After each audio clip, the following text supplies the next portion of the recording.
नमस्कार, आप सभी का एक बार फिर से हार्दिक स्वागत करता हूं। बात करेंगे 2 सितंबर के एडिटोरियल सेशन की और स्टार्ट करेंगे इस मोटिवेशनल कोट के साथ। नबडी इज बोर्न सक्सेसफुल। कोई भी व्यक्ति जन्म से सफल नहीं होता है, बल्कि उसे अपनी ज़िंदगी में बहुत मेहनत, बहुत संघर्ष करना होता है सफलता तक पहुंचने के लिए। तो इन्हीं शब्दों के साथ हम स्टार्ट करेंगे आज का सेशन। और जैसा माहौल अभी बन रखा है सोशल मीडिया पर, उसको देखते हुए 2 चीज़ें और आपको सजेस्ट करना चाहूँगा। एक तो चापलूसों से सावधान रहें, और एक अगर आपका फ़ायदा उठाने वाला कोई व्यक्ति है, आपका फ़ायदा उठाया जा रहा है, तो उससे सावधान रहें। ये बातें हो सकता है आज समझ में ना आए, लेकिन जल्द ही ये बातें आपको सब समझ में आ जाएगी। आइए स्टार्ट करेंगे आज का सेशन। आशीष क्लासेस ऐप को आप डाउनलोड कर सकते हैं। काफ़ी सारे पेड कोर्सेज प्रकार नज़र आते हैं, वो देखिएगा। ई बुक एक उपलब्ध करवाई गई है वोकैबुलरी की, वो देखिए। इसके बाद यहाँ पे एडिटोरियल का जो बैच है एक, वो आज से स्टार्ट करेंगे। वेंसडे है तो आज से एक स्टार्ट हो रहा है बैच। ये जो वीडियो आपको मिलता है शाम को 5 बजे यूट्यूब पर, यही वीडियो यहाँ पर उपलब्ध हो जाएगा 12-1 बजे के करीब दोपहर में। और एक दूसरा एडिटोरियल जो मिलता है आपको, जो कि यूट्यूब पर प्रोवाइड नहीं होता है, वो एडिटोरियल आपको मिलता है लेट नाइट मिल जाएगा वो एडिटोरियल। साथ में दोनों की PDFs उपलब्ध होती हैं, तो ये आप ज़रूर से आप इसको बाई कर सकते हैं, आप ज्वाइन कर सकते हैं इस बैच को। आज इसका लास्ट डेट रहेगा इस बैच के लिए। कॉमन एरर से स्टार्ट करेंगे। पहला क्वेश्चन पढ़िए और सोचिए, बताइए क्या हो सकता है। No country can long endure if its foundations were not laid deep in the material prosperity. कहना चाहता है कि कोई भी देश लंबा नहीं टिक सकता, लंबा नहीं चल सकता, अगर उस देश की नींव मटीरियल प्रॉस्पेरिटी में काफ़ी गहरी मतलब उसकी जड़ें गहरी नहीं है। तो देखो, ये जो आपको दे रखा है कि कोई भी देश ऐसा नहीं हो सकता, ऐसा नहीं कर सकता, तो एक फैक्ट बताया है इसने। और जितने भी फैक्ट्स होते हैं उन सभी को आप प्रेजेंट टेंस में ही लेते हैं, तो ये पास्ट नहीं होगा। यहाँ पर ये वर गलत है, ठीक है। यहाँ पे आएगा आर नॉट लेट, समझ रहे हो, क्योंकि ऊपर कैन दे रखा है। अब आप में से किसी के मन में ये प्रश्न उठ रहा होगा कि सर यहाँ पे अगर वर है, सेकंड फॉर्म है, तो क्या आप यहाँ पे कैन का कुड नहीं कर सकते? वो फिर अलग हो जाएगा, वो एक इमेजिनरी पार्ट में चला जाएगा, जबकि ये काल्पनिकता नहीं है, ये वास्तविकता है, ये फैक्ट है। और फैक्ट्स को डिनोट करने के लिए आप प्रेजेंट टेंस का प्रयोग करते हैं, इस लिहाज से आप यहाँ वर के स्थान पे करेंगे आर। दूसरे में देखो, it was an evening of fun and frolic. Fun and frolic मौज मस्ती को बोलते हैं, एक फ्रेज है, साथ में आते हैं पेयर वर्ड्स हैं। तो ये एक ऐसी शाम थी कि मौज मस्ती की शाम थी, क्योंकि शहर के जो ग्लिटरेटी थे, ग्लिटरेटी का मतलब होता है जो व्यक्ति समाचार पत्र में छाए रहते हैं, सेलिब्रिटीज़ होते हैं, उनकी बात है। और हाई प्रोफाइल बिजनेसमैन हैं, उन्होंने ये श्योर किया कि उन्होंने शो मिस नहीं किया, मतलब वो शो में उपस्थित थे, इसलिए मौज मस्ती की शाम थी। कोई एरर नहीं है, सब कुछ परफेक्ट है। नंबर 3 देखिए, द नोटोरियस गैंग। नोटोरियस का मतलब कुख्यात को बोलते हैं, ठीक है। तो notorious gang open the door quietly. Notorious gang ने डोर को बहुत चुपचाप से खोला, बिना आवाज़ किए खोला। And escaped in the dark, अंधेरे में बच निकल कर चले गए। With what ever they would collect, जो कुछ भी उन्होंने कलेक्ट किया। तो या तो कर सकते हैं what ever they had collected, जो कुछ कलेक्ट किया उसके साथ, या फिर जो कुछ भी कलेक्ट कर सके, दे कुड कलेक्ट। लेकिन ये वुड से नहीं निकलेगा, क्योंकि वुड या तो पास्ट हैबिट के लिए आता है ना, और या फिर इमेजिनेशन बताने के लिए आता है। दोनों ही कंडीशन यहाँ पे तो है नहीं, इस कारण से आप करेंगे कुड कलेक्ट या फिर दे हैड कलेक्टेड। दोनों ही चीजें सही हो जाएंगी, आप देख लीजिएगा उस चीज को। चलो साहब, आज का एडिटोरियल है इनएविटेबल कोलैप्स। एडिटोरियल आधारित है भारत की अर्थव्यवस्था पर, जो लगातार गिर रही है, ठीक है। कारण सरकार की नीतियां उत्तरदायी हैं, और कारण लॉकडाउन, कोरोना वायरस, ये सब उत्तरदायी हैं। तो उन्हीं कारणों की चर्चा करेंगे इसमें। अगर इसके टोन की बात करें तो इसका टोन टेक्निकल हो सकता है, क्योंकि यहाँ पर एक स्पेसिफिक मैटर की हमने बात की है, उसी से संबंधित टर्मिनोलॉजी यहाँ पे आपको देखने को मिलेगी। तो फाइनेंशियल एक आर्टिकल है, उन्हीं के जैसे जीडीपी मिलेगा, कॉन्ट्रैक्शन मिलेगा, है ना। इसी प्रकार से आपको क्वार्टर, फिस्कल डेफिसिट, ये सब वर्ड्स देखने को मिलेंगे, इसलिए टेक्निकल टोन इसकी कह सकते हैं आप। तो इनएविटेबल कोलैप्स का मतलब क्या है? इनएविटेबल का मतलब क्या होता है, पहले तो वो जान लो। इनएविटेबल, इनएविटेबल का मतलब होता है अनअवॉइडेबल, अनअवॉइडेबल, या फिर आप कह सकते हैं इनएस्केपेबल। इनएस्केपेबल मीन्स जिससे बचा नहीं जा सकता हो, जो निश्चित है, जो अवश्यंभावी है, जो होगा ही। कोलैप्स का मतलब पतन, ठीक है। तो ये तो ऐसा पतन है जो कि लग ही रहा था, पक्का ही पता था, कुछ इसमें अनएक्सपेक्टेड नहीं है, इससे तो बच ही नहीं सकते थे, लेखक का कहना ये है। लेखक जस्टिफाई करेगा अपनी बात को, जब आप पढ़ेंगे तो समझ में आपको आ जाएगा। तो द इनएविटेबल हैज़ हैपन्ड, तो लेखक फिर से कह रहा है कि जो इनएविटेबल है वो हो चुका है, वो घटित हो चुका है। मतलब वो घटना जो कि होनी ही थी, जिस घटना को टाल ही नहीं सकते थे, वो तो होना ही था और वो हो गया है। इंडिया जीडीपी, भारत की जीडीपी जो है सफर्ड, ये मतलब सफर का मतलब बैड एक्सपीरियंस होना है ना, पीड़ित होना बोलते हैं हम इसको। तो भारत की जीडीपी ने यहां बुरा अनुभव किया है। It's steepest contraction. स्टीप का मतलब शार्प होता है और काफी जो तेज ढाल होता है ना उसको बोलते हैं स्टीप। कुछ ऐसा ढाल अगर ये है तो इसको आप स्टीप बोलेंगे, ये जो ढाल है वो स्टीप है। एक ढाल ऐसा हो, है ना, ये स्टीप नहीं है ना, ये स्लोप स्टीप नहीं है, लेकिन ये स्लोप स्टीप है। तो स्टीपेस्ट का मतलब सबसे ज्यादा शार्प। तो ये कहना क्या चाहता है, the India GDP suffered it's steepest contraction. Contraction का मतलब संकुचन है, सिकुड़ने की प्रोसेस है। स्टीपेस्ट एडजेक्टिव लग रखा है और सुपरलेटिव डिग्री दे रखी है। इट्स पॉजेसिव एडजेक्टिव आपको दिया हुआ है। तो भारत की जीडीपी ने अपना सबसे बड़ा यहाँ पे संकुचन झेला है, सफर किया है ऑन रिकॉर्ड, है ना, in the April June quarter. On record का मतलब ये वो संकुचन है जो आंकड़े बयां करते हैं, जिसके पुख्ता आंकड़े उपलब्ध हैं। और ये कब की बात कर रहा है, अप्रैल जून क्वार्टर की बात कर रहा है। अप्रैल मई जून, है ना, तीन तिमाही जो होती है उसी को तो क्वार्टर बोलते हैं। तो 4 क्वार्टर होते हैं वित्त वर्ष में और 1 अप्रैल से लेकर 31 मार्च तक का वित्त वर्ष होता है। तो ये देख लो अप्रैल मई जून वाले क्वार्टर में एज कारण क्या है, आउटपुट श्रैंक। श्रैंक की सेकेंड फॉर्म है, ठीक है, श्रिंक, फिर सेकेंड फॉर्म आप करोगे तो बनेगा श्रैंक, श्रिंक, श्रैंक, और फिर थर्ड फॉर्म करोगे तो बनेगा श्रंक, श्रिंक, श्रैंक, श्रंक। इस प्रकार से ये तीनों फॉर्म्स होती हैं। संकुचन होना, सिकुड़ना ही है, क्योंकि जो आउटपुट है, आउटपुट का मतलब प्रोडक्शन मान लीजिए, है ना, या फिर जो भी रिजल्ट आए वो मान लीजिए, वो सिकुड़ा, वो कम हुआ, कितना, 23.9%। किससे तुलना करिए, 1 साल से तुलना। जो 1 साल पहले के आंकड़े देखोगे तो उस आंकड़े से आज की गणित अगर देखते हो तो यहां पे संकुचन हुआ है। आउटपुट में कितना हुआ है, 23.9%। प्रोविजनल डेटा शो, ये कहानी कौन बताता है, प्रोविजनल डेटा। प्रोविजनल टेम्परेरी को बोलते हैं, अस्थाई को बोलते हैं, डेटा आंकड़े होते हैं, डेटा का सिंगुलर डेटम होता है, DATUM। लेकिन आज की इंग्लिश में, मॉडर्न इंग्लिश में डेटा का प्रयोग सिंगुलर प्लुरल दोनों में होता है। इसको इसने मान रखा है प्लुरल, इस कारण से शो है। सिंगुलर मानता तो यहाँ पे क्या आता, शोज आता, है ना। तो प्रोविजनल यहाँ पे एडजेक्टिव है क्योंकि AL दे रखा है लास्ट में, है ना, AL एंडिंग वर्ड्स एडजेक्टिव होते हैं। तो ये जो अस्थाई आंकड़े कुछ आए हैं, हालांकि ऐसे आंकड़े जिनमें संशोधन संभावित हैं, ठीक है ना, ऐसी चीजें जिनमें संशोधन आगे हो सकता है, फिलहाल के लिए अस्थाई है, तो उन आंकड़ों की गणित ये है, वो आंकड़े यहाँ ये दिखाते हैं। यहाँ तक की अगर बात करेंगे तो द इनएविटेबल सब्जेक्ट था, है जिसकी वर्ब थी, इंडिया जीडीपी सब्जेक्ट था तो सफर्ड इसकी वर्ब थी, फिर आउटपुट सब्जेक्ट था तो श्रैंक वर्ब थी, प्रोविजन डेटा सब्जेक्ट था तो शो वर्ब थी, ठीक है। तो यहां तक ये कहा कि इनएविटेबल जो होना था वो तो हो गया, है ना, ये तो होना ही था। और भारत की जीडीपी ने अपना सबसे बड़ा संकुचन यहां पे सफर किया है अप्रैल से जून तक का जो क्वार्टर चलता है उसमें, क्योंकि यहां अगर 1 साल पहले इसी समय काल की बात करें, अगर आप 2019 में जाएंगे और अप्रैल से जून क्वार्टर की बात करेंगे तो उससे लेकर आज की तुलना में आउटपुट जो है इतना % कम रहा है। ये प्रोविजनल डेटा बताते हैं। इट इज एविडेंट, एविडेंट का मतलब होता है क्लियर, एपेरेंट, APPARENT, लिखना चाहें तो लिख सकते हैं आप इसको, APPARENT, एपेरेंट। तो इट इज एपेरेंट, ये बिल्कुल स्पष्ट है क्या, दैट कि the stringent covid lockdown, stringent का मतलब सख्त, बहुत ही स्ट्रिक्ट, बहुत कठोर, तो जो बहुत ही कठोर कोविड-19 लॉकडाउन लगाए गए थे, इनफोर्स जो लागू हैं, इनफोर्स का मतलब जो लागू हैं, through the first third of the quarter, ठीक है, मतलब जो प्रभावी रूप से लागू किए गए थे in through the first third of the quarter.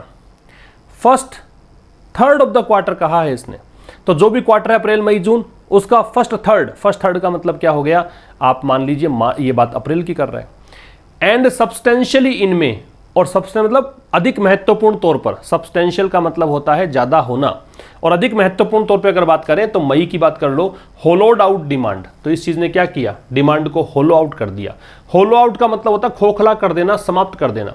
ये हम शायद तीसरी बार इस वर्ड को देख रहे हैं, 2 बार मैंने पहले PDF में इसको मेंशन भी किया है, ठीक है, होलो आउट का खोखला कर देना, समाप्त कर देना। तो यहां तक की बात करो तो क्या कहना चाहता है कि ये बिल्कुल स्पष्ट है कि जो कठोर कोविड-19 के लॉकडाउन्स हैं, बहुत ही सख्त लॉकडाउन्स हैं जो प्रभावी रूप से लागू हैं, और जो इस पहले तिमाही की बात कर रहे हो उसमें फर्स्ट जो मंथ था उसकी अगर बात कर रहे हो, और बाद में अगर मई की बात करें विशेष करके, सब्सटेंशियली मतलब अधिक महत्वपूर्ण तौर पर, मोर इंपॉर्टेंटली, मेनली, बात करें तो इसने डिमांड क्षेत्र को, मतलब जो मांग क्षेत्र, एक डिमांड होता है एक सप्लाई होता है, तो इस मांग क्षेत्र को इसने होलो आउट कर दिया, इसने बिल्कुल खोखला कर दिया, समाप्त कर दिया। प्राइवेट कंजम्पशन मतलब निजी उपभोग, कंजम्पशन बनता है कंज्यूम से, उपभोग, तो निजी उपभोग स्पेंडिंग है ना, तो कंजम्पशन स्पेंडिंग, जो निजी क्षेत्र में जो उपभोग की जो एक कह सकते हो कि स्पेंडिंग, कितना लोगों ने खर्च किया, which accounts for, account for का मतलब होता है जो कंप्राइज करता है, जो मिलकर बनाता है, तो जो किसके लिए आ रहा है, प्राइवेट कंजम्पशन स्पेंडिंग के लिए, तो जो बनाता है लगभग कितना, जीडीपी का 60%। अगर जीडीपी को आप 100 मानेंगे तो उसका 60 जो है वो कवर करता है private consumption spending.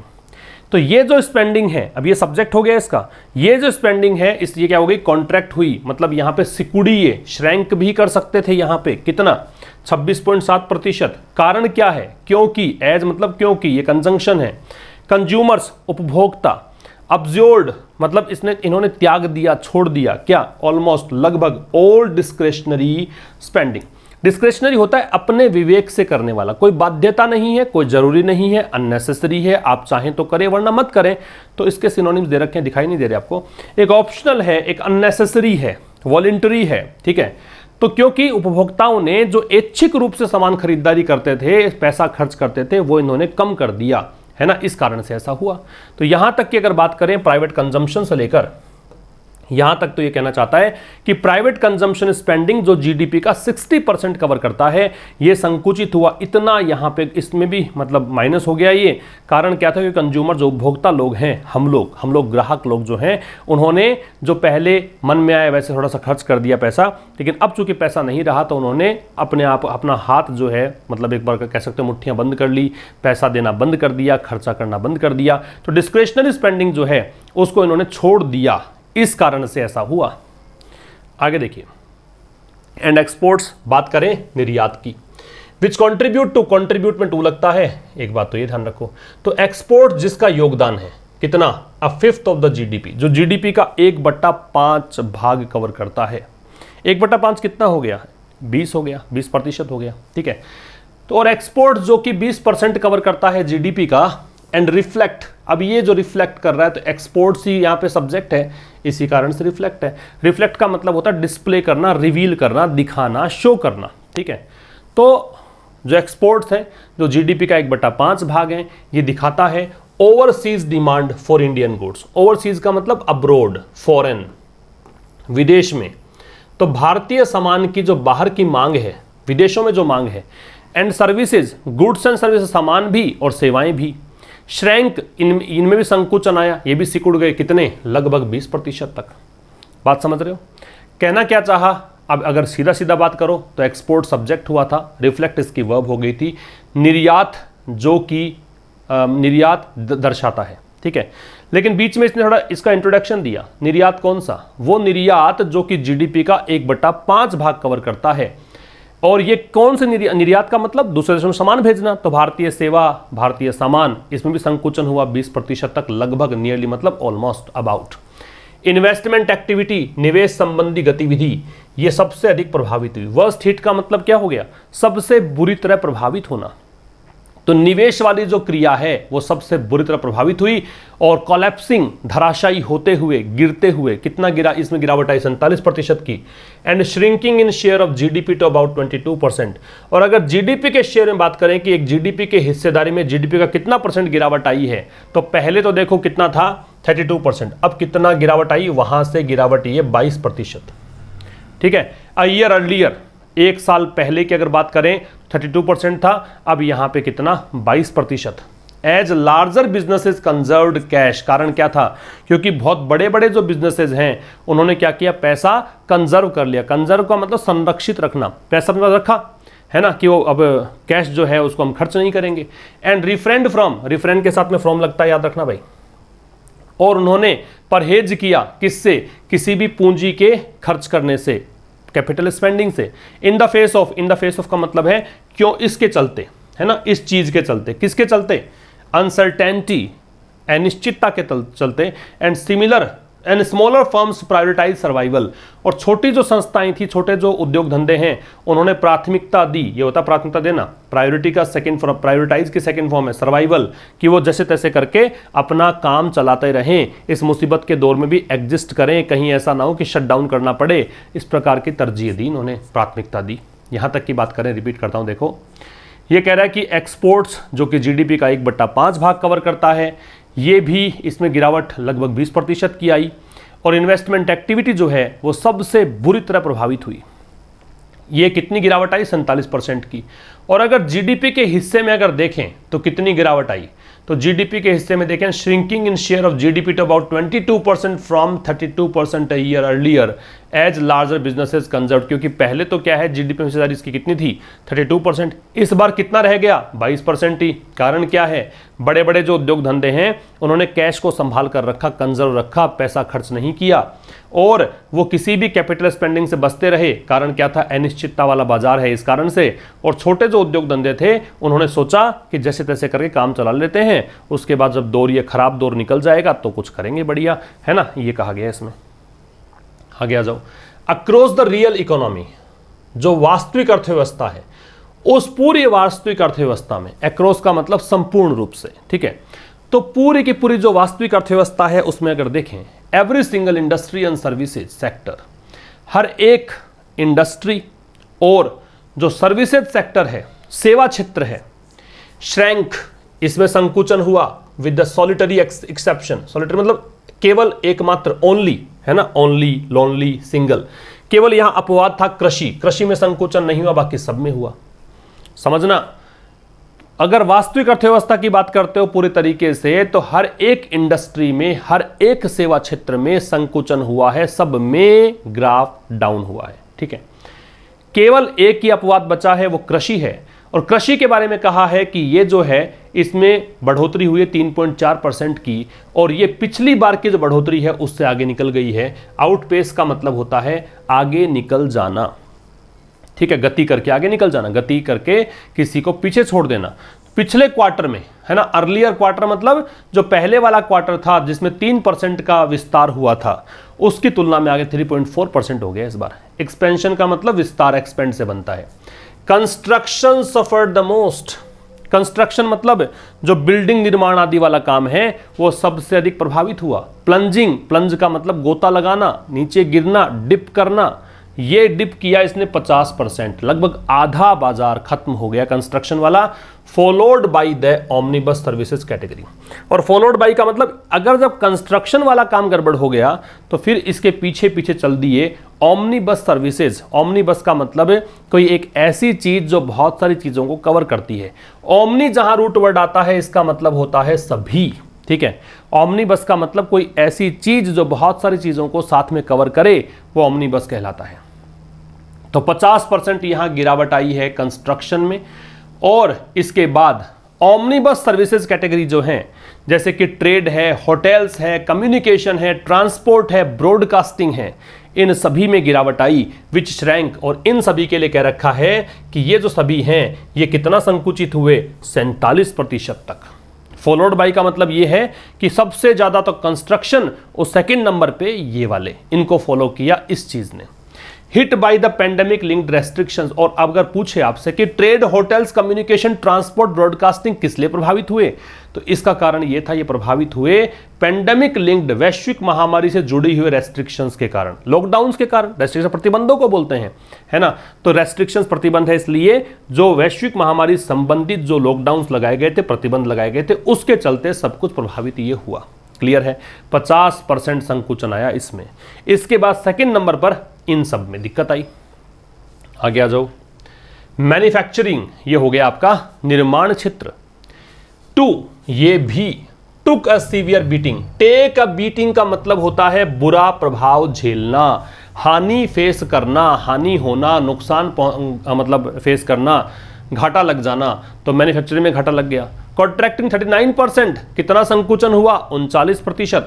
As demand, कारण क्या था? क्योंकि जो प्रोडक्ट्स की डिमांड है ना, जो भी प्रोडक्ट्स की डिमांड है डीम्ड नॉन एसेंशियल, वो प्रोडक्ट्स जिनको माना गया था, ये डीम्ड बहुत बार आएगा और मैंने बताया भी है पहले, नहीं पता हो, नए हो चैनल पर तो लिख लेना भाई, कंसीडर्ड को बोला जाता है। किसको बोलते हैं? कंसीडर्ड को, जिसको ऐसा माना गया है। ठीक है, तो जो प्रोडक्ट्स की डिमांड है वो प्रोडक्ट्स जिनको हम मानते हैं नॉन एसेंशियल हैं, मतलब आवश्यक नहीं है, इवेपोरेटेड। वैसे इवेपोरेट क्या होता है? वाष्पीकृत होना। वाष्पीकृत होने में होता क्या है? जो पानी का वाष्पीकरण होता है तो पानी गायब। वैसा ही है कि नॉन एसेंशियल जो प्रोडक्ट्स हैं उनकी जो डिमांड है वो खत्म, वो गायब। तो देख लो, इवेपोरेट का डिसअपियर, फेड, मेल्ट अवे, उसी संदर्भ में इसके मीनिंग लिखे गए हैं। एंड फैक्ट्रीज, और जो फैक्ट्रीज हैं, even after reopening, even after मतलब इसके बाद भी, रीओपनिंग आफ्टर प्रेपोजिशन है तो आईएनजी आएगा।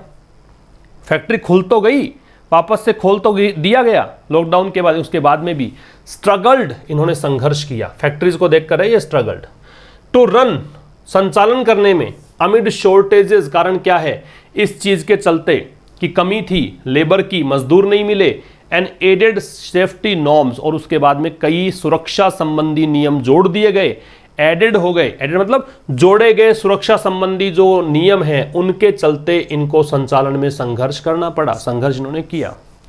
क्लियर है क्या बात? बहुत आसान है वैसे पैसेज, थोड़ा सा टर्मिनोलॉजी डिफिकल्ट है, वो बता रहा हूं आपको मैं ना। निर्माण क्षेत्र ने भी नुकसान झेला। कितना परसेंट? 39%। कारण क्या था? कि जो अनावश्यक सामग्री है, अनावश्यक सामान है, उसकी डिमांड घट गई, खत्म हो गई। फैक्ट्रीज रीओपन तो हो गई, लेकिन संघर्ष किया। क्यों? क्योंकि लेबर की कमी। दूसरा, जो सेफ्टी नॉर्म जुड़ गए थे, सुरक्षा नियम जुड़ गए थे, उनके चलते संचालन में इनको संघर्ष करना पड़ा। आगे देखो, it was left to the government. It was left passive है, इसको छोड़ा गया किस पर? सरकार पर। क्या? To keep the bottom from falling. Bottom क्या होता है? बॉटम का मतलब सबसे नीचे वाला पार्ट। भाई इकोनॉमी यहां तक गिर सकती है, ये हो गया बॉटम। कीप फ्रॉम का मतलब होता है रोकना, याद रखिएगा। कीप फ्रॉम का मतलब है to prevent from happening, right. तो it was left to the government, तो गवर्नमेंट पर छोड़ दिया गया कि आप इकोनॉमी को बॉटम पर पहुंचने से बचा लो, रोक लो। किस क्षेत्र की बात कर रहा है? डिमांड पर, है ना, मांग क्षेत्र की बात कर रहा है कि जो डिमांड बिल्कुल बॉटम पे पहुंच जाए। अब बॉटम पे पहुंचने से बचाओ साहब इसको। एज, क्योंकि the centres pandemic mitigation expenditure, centres केंद्र सरकार का, पेंडेमिक वैश्विक महामारी, मिटिगेशन कम करने की प्रक्रिया, मिटिगेट से मिटिगेशन बनता है, एक्सपेंडिचर खर्चा, तो वैश्विक महामारी के मिटिगेशन का जो खर्चा है, हेल्प्ड, उसने सहायता की। एक्सपेंड, हेल्प के साथ याद रखें, हेल्प अपने साथ में दो चीजें ले सकता है, या तो V0 या 2+V0। जनरली हम लोग प्रेफर करते हैं इस वाले को, लेकिन गलत ये भी नहीं है। आप यहाँ टू एक्सपेंड करते तो प्रॉब्लम नहीं थी, टू एक्सपेंड नहीं किया, केवल एक्सपेंड किया तो प्रॉब्लम नहीं है। तो कह रहा है कि ये बात सरकार पर छोड़ दी गई कि भाई अब अर्थव्यवस्था का जो मांग क्षेत्र है उसको आप बॉटम पर पहुंचने से बचाए। और कैसे किया गवर्नमेंट ने? ये जो पेंडेमिक मिटिगेशन एक्सपेंडिचर, ये कौन सा एक्सपेंडिचर हो गया? जैसे कि मास्क खरीदने हैं, है ना, वेंटिलेटर्स खरीदने हैं, है ना, हॉस्पिटल की सुविधाओं को अपग्रेड का जो भी सामग्री चाहिए वो सब खरीदनी है। ये था पेंडेमिक मिटिगेशन एक्सपेंडिचर। इसने सहायता की किस चीज में? एक्सपेंड इट्स कंजम्पशन, उपभोग को एक्सपेंड। पैसे तो उपभोग खत्म सा हो रहा था, लेकिन ये पैसा खर्च हुआ तो मार्केट में तो पैसा गया ही। स्पेंडिंग मतलब खर्चा, बाई कितना? 16.4% ईयर ऑन ईयर। ये एक कहानी याद रखें कि जब दो एक जैसी नाउन बीच में हो प्रेपोजिशन, तो दोनों नाउन क्या होती हैं? सिंगुलर होती हैं, याद रखिएगा। जब दो एक जैसी नाउन और बीच में प्रेपोजिशन हो तो दोनों नाउन हमेशा सिंगुलर आएंगी, याद रखिएगा। तो ये जो स्पेंडिंग है वो कितने परसेंट तक इसने एक्सपेंड कर दिया? 16.4% साल दर साल। और कुल मिलाकर जो ओवरऑल ब्लो है, और मतलब कुल मिलाकर ब्लो, आघात, अटैक, जो पूरा का पूरा नुकसान हो रहा था जीडीपी का, उसको थोड़ा सा इसने क्या कर दिया? सॉफन कर दिया। इसको सॉफन बोलते हैं, टी म्यूट है इसमें, टी का उच्चारण नहीं होता है, सॉफन, थोड़ा कम कर दिया इस नुकसान को। यहां तक की बात क्या हुई? अब सरकार पर डिपेंड था कि सरकार क्या करे, जो डिमांड क्षेत्र है उसको बॉटम पर जाने से बचाए। और कैसे बचाए, तो कैसे किया गवर्नमेंट ने, सेंटर की जो एक खर्चा है सेंटर ने किया था पेंडेमिक मिटिगेशन के नाम से जो खर्चा है, उस चीज़ ने सहायता की कि जो कंजम्पशन स्पेंडिंग है उसको 16.4% तक बढ़ा दिया। पहले कंजम्पशन तो क्या है, हो ही नहीं रहा था, सरकार ने खर्चा किया इतना, तो इस कारण से ये स्पेंडिंग इतनी साल दर साल के मतलब देखें आंकड़े, उसमें इतनी बढ़ोतरी आ गई और इस प्रकार से जो जीडीपी को सारी तरफ से नुकसान हो रहा था, हर क्षेत्र से, कंस्ट्रक्शन देख लो, मैन्युफैक्चरिंग देख लो, मतलब एग्रीकल्चर छोड़ दो, बाकी सब क्षेत्रों से नुकसान था, उस नुकसान को इसने कम कर दिया। हाउएवर, हालांकि, विद द फिस्कल डेफिसिट, वित्तीय घाटे के साथ, फिस्कल डेफिसिट वित्तीय घाटा, वित्तीय घाटे के साथ ऑलरेडी हैविंग एक्सीडेड, जो पहले से ही क्या हो चुका था, पार कर चुका था। एक्सीडेड का मतलब अधिक हो चुका था, ठीक है। मोर देन रिक्वायर्ड को बोलते हैं एक्सीड करना। The full years budgeted target, जो पूरे साल का टारगेट, बजट के अंदर एक टारगेट होता है ना कि आप इतना ही खर्चा करोगे, इससे अधिक खर्च ना। भैया आपने एक महीने का, आपने कोई सैलरी आई आपके घर पे 10,000 रुपये आए और आपने एक लिमिट बना रखी है कि 10,000 को ऐसे ऐसे ही खर्च करना है, इससे अधिक खर्चा नहीं करना है। तो वही कहना चाहता है कि यहाँ पे जो वित्तीय घाटा है, घाटे का भी तो ये है ना कि भाई मैं कम से कम 2,000 की उधार करूँगा, मैक्सिमम 3,000 की करूंगा, 3,000 की उधार से अधिक उधार नहीं करूंगा 10,000 में से। ये एक एग्जांपल मैं बता रहा हूं आपको कि मंथली आपने बनाया, वह सरकार बनाती है अपना कि भाई हमारा फिस्कल डेफिसिट इस साल का इतना ही रहेगा, लेकिन जो पूरे साल का टारगेट था उससे ज़्यादा तो ये निकल ही चुका था घाटा, ठीक है। In just the first 4 months, और वो भी घाटा कितने समय में, केवल शुरुआती 4 महीनों में ही निकल चुका था, ठीक है। शुरुआती 4 महीने कौन से, अप्रैल मई जून, हाँ जुलाई, 4 महीनों के अंदर, शुरुआती 4 महीनों में वित्तीय घाटा जो पूरे साल का टारगेट था ना, उससे ज़्यादा तो सरकार ने कर दिया था। फिर कह रहा है एंड रेवेन्यू रिसीट्स, ये रिसीट्स कहलाता है, रिसिप्ट नहीं है, रिसीट्स, ठीक है, प्राप्तियां। और जो रेवेन्यू रिसीट्स हैं, जो टैक्स रेवेन्यू आता है सरकार के पास, टैक्स से जो आय होती है, जो सरकार को जो भी आय होती है, उसकी जो प्राप्तियां हैं प्रभावित हुई, कैसे, इकोनॉमिक कॉन्ट्रैक्शन से, आर्थिक संकुचन से। द गवर्नमेंट, सरकार, इज अनलाइकली टू, असंभव है, जो संभव नहीं है उसको अनलाइकली टू क्या, मेंटेन अ सिमिलर ट्रेंड, कि अब जो सरकार है वो मतलब ये असंभव है कि वो ऐसा ही ट्रेंड मेंटेन करे इन एक्सपेंडिचर ग्रोथ, मतलब खर्चे की वृद्धि, है ना, ओवर द नेक्स्ट 3 क्वार्टर्स। अब अगले जो 3 क्वार्टर्स हैं, नेक्स्ट 3 क्वार्टर्स हैं, उनमें ऐसा ही ट्रेंड मेंटेन करे, ये संभावना नहीं है कि इतना ही खर्चा गवर्नमेंट करती रहे आगे भी, ऐसा पॉसिबल नहीं। लेट मी रिपीट, क्या कहना चाहता है। हालांकि फिस्कल डेफिसिट पहले से ही बहुत ज़्यादा चला गया, जो पूरे साल का टारगेट तय हुआ था इतना ही खर्चा होगा, उससे अधिक एक्सीड कर गया पहले से ही, ठीक है। और फिर देखो, और वो भी कितने समय में, केवल शुरुआती 4 महीनों में। और अब जो सरकार को पैसा मिलने वाला था, पैसा आने वाला था, रेवेन्यू है, तो एक्सपेंडिचर की बात हो गई, वो भी यहाँ पे घट गया, है ना। कारण क्या था, इकोनॉमिक कॉन्ट्रैक्शन, आर्थिक संकुचन के कारण उतना पैसा भी नहीं आ पाया गवर्नमेंट के पास। तो भाई अब अगले 3 क्वार्टर्स की अगर बात करो, सरकार का रुख कैसा रहेगा, तो ऐसा ट्रेंड सरकार आगे मेंटेन नहीं करने वाली, इतना खर्चा सरकार आगे नहीं कर पाई, सरकार के पास पैसा नहीं है, ये कहना चाहता है। आगे आ जाओ। अनलेस, ऑफ कोर्स, अनलेस, यदि नहीं, और ये उसी से जोड़िएगा कि क्यों नहीं कर पाएगी और किस कंडीशन में नहीं कर पाए सरकार ऐसा ही ट्रेंड फॉलो। ऑफ कोर्स, निश्चित रूप से, यदि इट सरकार के लिए है, इज प्रिपेयर, तैयार है, टू फोरसेक, फोरसेक मतलब छोड़ना, इट्स वांटेड फिस्कल, वांटेड का मतलब होता है प्रेज्ड, बॉस्टेड, है ना, मतलब जो आप यूं कह सकते हो, वांटेड का मतलब बॉस्टेड अबाउट, या फिर आप कर सकते हो प्रेज्ड, काफ़ी ज़्यादा प्रशंसा जिसकी की जाती है या बहुत ज़्यादा शेखी बघारी जाती है, उसको बोलते हैं वांटेड।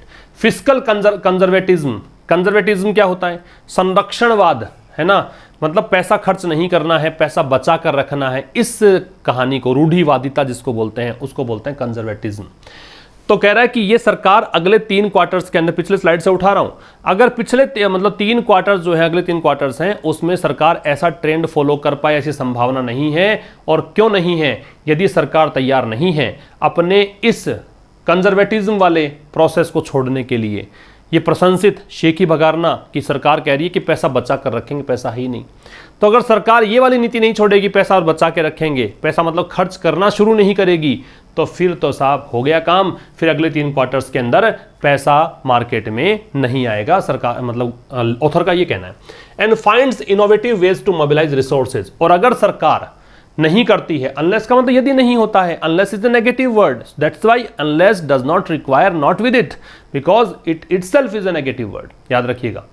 कह रहा है कि एंड फाइंड्स इनोवेटिव वेज, और अगर सरकार इनोवेटिव वेज यहाँ पे नहीं खोजती है, नए तरीके नहीं खोजती है, टू मोबिलाइज रिसोर्सेज को मोबिलाइज करने के, संसाधन जुटाने के नए तरीके कि कैसे और आय हो सकती है, संसाधन जुटाने के नए तरीके नहीं सोचती है, नहीं खोजती है, नहीं सर्च करती है, तो फिर तो अगले 3 क्वार्टर्स में ऐसी संभावना नहीं है कि सरकार वैसा ही ट्रेंड अपनाएगी जैसा कि पहले क्वार्टर में सरकार ने अपनाया और इसने मार्केट की हेल्प कर दी थी। The still rising trajectory, still अभी भी राइजिंग उठती हुई बढ़ती हुई ट्राजेक्ट्री वलय पथ इसको बोलते हैं, ये ग्राफ जो लगातार बढ़ रहा है, ठीक है। तो अभी भी जो लगातार बढ़ रहा है ग्राफ किसका, कोविड-19 संक्रमणों का, इन्फेक्शंस का, and A high level of job losses, और बहुत बड़े स्तर पर जो जॉब लॉस हो रहे हैं, एंड इनकम इरोजन, और आय संकुचित हो रही, इरोजन क्या होता है, घटने की प्रक्रिया, और आय जो है वो घट रही है, संकुचित हो रही है, are also sure to retard any recovery in momentum. तो ये जो कारण है, एक तो हो गया बहुत बड़े स्तर पर जॉब लॉस, एक हो गया आय संकुचित होना, आय का कमजोर हो जाना, आय कम हो जाना, एक हो गया यहां पे ये वाला कोविड-19 इन्फेक्शन का बढ़ते जाना। ये जो कारण है ये निश्चित रूप से यहाँ पे कोई भी जो रिकवरी होने वाली है इस मोमेंटम में, आर्थिक अर्थव्यवस्था में कोई भी अगर रिकवरी होने वाली है, उस रिकवरी को क्या कर देंगे, स्लो कर देंगे। रिटार्ड का डिले करना, स्लो डाउन करना, होल्ड बैक करना, कुछ समय के लिए और टाल देंगे, धीमी कर देंगे रफ्तार, ये सब। If the latest survey based data from IHS market show, तो ये एक डेटा जुटाने वाली कोई संस्था है मान लो, है ना। तो IHS मार्केट से जो हाल ही में नवीनतम सर्वे किए गए आंकड़े आए हैं, है ना, वो दिखाते हैं आंकड़े, क्या दिखाते हैं, ये डेटा क्या करते हैं, शो करते हैं क्या, manufacturing PMI for August signalling growth for the first time in 5 months। Manufacturing PMI for August signalling growth for the first time in 5 months। तो क्या दिखाते हैं, मैन्युफैक्चरिंग का मतलब निर्माण क्षेत्र वाला, अब PMI ये कोई आंकड़ा कुछ भी हो सकता है, देख लेना क्या चीज़ है, नाम ही है। फॉर अगस्त महीने के लिए सिग्नलिंग ग्रोथ, अगस्त महीने की जो संकेत करती वृद्धि है कि अगस्त महीने में इतनी वृद्धि रही, फॉर द फर्स्ट टाइम पहली बार, इन 5 months 5 महीनों में, 5 महीने हो गए गिन लो, अप्रैल मई जून जुलाई अगस्त, यस 5 महीने हो गया, है ना, 5वें महीने की बात कर रहा है।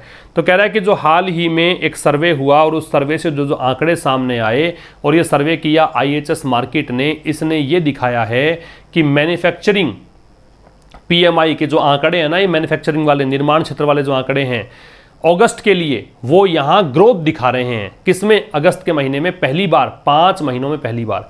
The same researchers finding, same मतलब IHS की बात कर रहा है, और इसी रिसर्चर की जो फाइंडिंग्स है, जो भी सामने इसके आया है, ऑल्सो स्ट्रेस का मतलब जोड़ देना, दबाव डालना, तो ये यहाँ पे इस बात पर भी जोड़ देता है that job shedding continue, shedding का मतलब कम होना, घटना, कि जॉब कम होना अभी लगातार जारी है, जॉब शेड लगातार हो रही है as a strong rate in the industry. कारण ये कह रहा है एट ए स्ट्रॉन्ग रेट, बहुत ही ज़्यादा दर है इसकी जॉब शेड होने की इन द इंडस्ट्री में, मतलब जॉब लगातार क्या हो रही है, घट रही है इंडस्ट्री में, ये कहना चाहता है। आया समझ में आपको? आगे देखो, इक्वली, बिल्कुल बराबर रूप से, सिग्निफिकेंटली महत्वपूर्ण, तो ये भी बराबर रूप से महत्वपूर्ण है क्या, the output numbers which are expected to undergo revision, कि आउटपुट नंबर्स जो भी मतलब कह सकते हो कि आपका क्या क्या लाभ है, क्या प्रोडक्टिविटी है, उसके जो आंकड़े हैं, जो कि अभी ऐसा आशा की जाती है टू अंडरगो रिवीजन, की वो उनका संशोधन होगा। अंडरगो मतलब वो गुजरेंगे, रिवीजन प्रक्रिया से संशोधन होगा, थोड़े आंकड़े चेंज होंगे। कारण क्या है, गिवन, इस चीज को देखते हुए, गिवन प्रेपोजिशन है तो कंसीडरिंग होगा इसका मतलब, ये देखते हुए द एक्नॉलेज्ड डिफिकल्टीज, डिफिकल्टीज है नाउन, एक्नॉलेज्ड है एडजेक्टिव। एक्नॉलेज मतलब जिसको स्वीकार कर लिया गया है, डिफिकल्टीज मुश्किलें, इन कलेक्टिंग डेटा, किसमें मुश्किलें, डेटा इकट्ठा करने में। ये चीज देखते हुए, ये बात मानते हुए कि डेटा कलेक्ट करने में प्रॉब्लम्स आ रही हैं, डेटा सही ढंग से कलेक्ट नहीं हो रहे हैं, पूरे डेटा प्राप्त नहीं कर पा रहे हैं, इसलिए जो भी यहाँ आउटपुट नंबर्स हैं, जो भी आंकड़े सामने आए हैं, ऐसा लगता है कि यहाँ पे रिवीजन उसमें होगा, संशोधन होगा, आंकड़े बदलेंगे। इन चीज़ों को देखते हुए, ठीक है, तो आउटपुट नंबर्स जो हैं, do not capture a swathe of informal sector activity, do not capture, ये आंकड़े, ये नंबर्स कैप्चर नहीं करते हैं, कैप्चर पकड़ना, अस्वेद, स्वेद का मतलब होता है लार्ज पार्ट ऑफ समथिंग। स्वेद का मतलब a large part of something, tract कह सकते हो, भूमि का बड़ा टुकड़ा, a large part of something, ठीक है, इसको बोलते हैं ट्रैक्ट, स्वेद। तो कह रहा है कि अस्वेद ऑफ इनफॉर्मल सेक्टर, एक तो होता है फॉर्मल सेक्टर, फॉर्मल सेक्टर में क्या होता है, नियम कानून कायदे सारे लागू होते हैं। इनफॉर्मल सेक्टर में क्या है कि आज जॉब है कल नहीं है, छोटे जो रेहड़ी वाले हैं आज लगाएंगे कल नहीं लगाएंगे, आज रोजगार है कल नहीं है, उसको इनफॉर्मल सेक्टर बोलते हैं। तो ये कैप्चर नहीं करते हैं, ये आंकड़े जो हैं उन आंकड़ों में वो शामिल नहीं है, क्या इनफॉर्मल सेक्टर की एक्टिविटी शामिल नहीं है, दैट वाज सीवियरली इंपैक्टेड, और वो एक्टिविटी है इनफॉर्मल सेक्टर वाली जो कि काफ़ी गंभीर रूप से प्रभावित हुई थी। इंपैक्टेड तो हो गया आपका वर्ब और ये हो गया एडवर्ब, गंभीर से प्रभावित हुई थी। अब ये सीधा सीधा बताऊं क्या कहना चाहता है, बहुत सिंपल, देखो क्या था, आउटपुट नंबर सब्जेक्ट था, इसकी वर्ब यहां पे डू नॉट थी, कि जो आउटपुट नंबर्स हैं, कि जो भी प्रोडक्टिविटी आई, जो भी लाभ हुआ, क्या आंकड़े सामने आए, वो आंकड़े, इन आंकड़ों के अंदर इनफॉर्मल सेक्टर की एक्टिविटी शामिल नहीं है। अभी तक हमने बात की मैन्युफैक्चरिंग वाली, एग्रीकल्चर वाली, बात की हमने इन्वेस्टमेंट वाली, वो सारी बातें फॉर्मल सेक्टर की बातें हमने की है, उसमें इनफॉर्मल सेक्टर शामिल नहीं है। और लेखक कह रहा है कि इनफॉर्मल सेक्टर जो था बुरी तरह प्रभावित हुआ था। बीच में दिया इसने परिचय, परिचय ये दिया कि ये आउटपुट नंबर्स कौन से हैं, ये वो नंबर हैं जो कि हो सकता है संशोधित हो। संशोधित क्यों हो वो कारण इसने बता दिया, क्योंकि इसने इनफॉर्मल सेक्टर को शामिल नहीं किया। और दूसरी बात, डेटा कलेक्ट करने में प्रॉब्लम्स आती हैं, इस कारण डेटा पूरे अवेलेबल नहीं है। Agriculture too faces headwinds, headwinds का मतलब होता है प्रतिकूल परिणाम कह सकते हो, है ना। हेडविंड्स वो हवाएं जो आपके मुंह पर आकर सिर पर से बहें, मतलब विपरीत दिशा में हवाएं बहना, तो विपरीत समय गुजारने को हेडविंड्स बोलते हैं ना।